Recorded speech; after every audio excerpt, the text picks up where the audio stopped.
Thank you, Mr. Chairman. So we're talking today about how to reduce health spending, and Senator Murray mentioned one approach with a lot of promise. It's called bundled payments, and I want to follow up some on that. Currently, Medicare pays for health care by reimbursing hospitals for each individual service that they perform. So right now, if you get a hip replacement, the hospital gets paid in little chunks or big chunks for every piece that they do. They're paid when the doctor cuts you open, they're paid when the anesthesiologist puts you to sleep, they're paid for the operating room, they're paid for the device, they're paid for follow-up visits, and then if things go wrong, they're paid to treat your infection or for a second surgery to treat the problem, and on and on. But the Affordable Care Act let Medicare test using bundled payments for certain services, and it's like, take it a pretty simple idea, just like it sounds. Instead of getting paid for every piece separately, the hospital gets paid one set price for a whole bundle of services that go from start to finish. So, Dr. Lansky, let me start with you.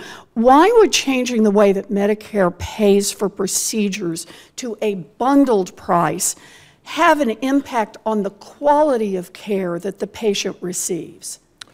It doesn't guarantee that it will have an impact on quality of care, but it creates a platform for the team to work together. So the team is now convened to manage against a budget, essentially, across diagnostics, treatment, rehab, outcomes entirely. Unless they also have an incentive to achieve a good outcome, if anything, there may be a risk that they will either do too many bundles or they will not optimize the spending to achieve the good outcome. So once the team is convened, if they are also accountable for the outcome and their payment is in some way contingent on outcome. And when you say outcome, it's things like low rates of infection. Yes, nobody gets. And also if it's a knee replacement, can they walk? Can you actually walk and get around? Are they around returning and do to the normal things you're activities of supposed to daily do? living 6 months after the surgery? So for a bundle payment to lead to higher quality care, it must cover an entire episode from beginning to end. The payment has to be affected by the patient's outcome, and ideally the payment should be prospective, not retrospective. In other words, the team knows up front they're getting a certain amount of money and managing to it. If it's a retrospective payment, a year later some accountant figures it out. It doesn't bind the team because you're together trying to shape behavior up front. Exactly. Okay, so that's a hypothesis. We think that that's what it would do. Paying a bundled price, if done right, would give hospitals the incentive to keep patients healthy and manage toward good outcomes. Now, Medicare set out to test this hypothesis with some research projects designed to examine whether costs went down and whether patients did better. The first round of research was opt-in, meaning the hospitals got bundled payments were the ones that signed up to get paid in this way. They volunteered. The data looked good, but researchers suspected that the hospitals that signed up were the ones who were confident that they could do better under a bundled payment system. So Medicare tried a more rigorous test, which meant requiring all the hospitals in a certain part of the country to participate in certain types of care like hip and knee replacements or bypass surgery. Now, Dr. Lansky, when President Trump took office in 2017, his administration just flat out canceled most of the mandatory parts of the research agenda. So that raises the question, are we getting solid data about how bundled payments work if we just collect results from the hospitals that choose to opt in? There are two effects I'm concerned about. One is that we don't know whether we're only getting the high performers or the low performers in the data. And the second is we're not moving toward a competitive market where we have all the providers in the community revealing their data for you and I to see and make our own decisions where we want to go for care. We're only getting a few spotlights. Okay.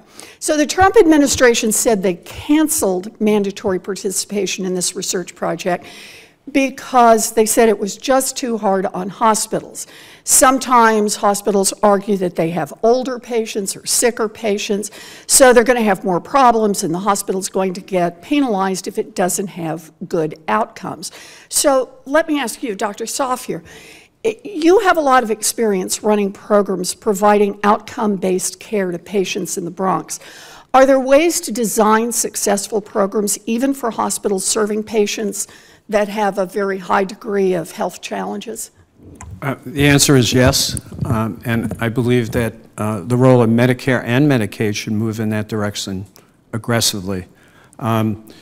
I just make one very important point to your question, which is, we discussed it earlier, but the social determinants of health are huge and important, and we need to account for them, okay? So that should be built into it, and quite frankly, I was disappointed in some of the metrics that we've used in Medicare where that was not included and it was ignored. I think we need to get back to that. So look, in Massachusetts, we're leading the way on efforts to reward high-quality care, and we're doing it in our Medicaid program, which cares for many of the most vulnerable patients.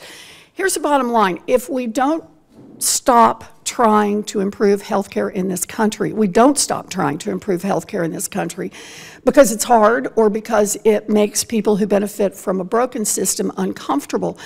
If President Trump decides he wants to get serious about bringing down health care costs in this country, he can start by reversing his short-sighted decision to cancel research on one very promising way to do it. We should make this research better, not take this research off the table. Thank you.